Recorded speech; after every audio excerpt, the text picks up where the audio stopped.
بسم اللہ الرحمن الرحیم۔ السلام علیکم۔ جنتی عورت۔ عبد الرحمن بن عوف رضی اللہ تعالیٰ عنہ سے روایت ہے کہ رسول اکرم صلی اللہ علیہ وآلہ وسلم نے فرمایا، جو عورت 5 وقت کی نماز پڑھتی ہو، ماہ رمضان کے روزے رکھتی ہو، اپنی شرمگاہ کی حفاظت کرتی ہو اور اپنے شوہر کی اطاعت کرتی ہو، اس سے کہا جائے گا کہ جنت کے جس دروازے سے چاہو داخل ہو جاؤ۔ مسند احمد، حدیث نمبر 1661۔ اچھی موت کی نشانی۔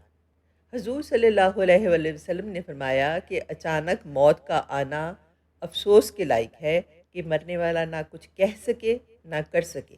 حضور صلی اللہ علیہ وسلم کے زمانے میں ایک آدمی بیٹھا ہوا ایک دم مر گیا، تو کسی نے کہا کیا اچھی موت مرا ہے، نہ کوئی بیماری دیکھی اور نہ کچھ جان نکلنے کی تکلیف ہوئی۔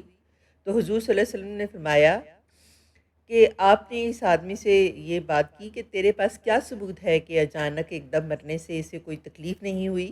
اگر اللہ تعالیٰ اس کو اس حال میں موت دیتا کہ وہ بیماری کی تکلیف اٹھاتا تو اس کے گناہ سب اسی دنیا میں ہی معاف ہو جاتے۔ مشکات۔ اگر آپ کو میری ویڈیو اچھی لگی ہے تو میرے چینل کو سبسکرائب کریں اور اپنے دوست احباب کے ساتھ شیئر کریں۔ جزاک اللہ خیر۔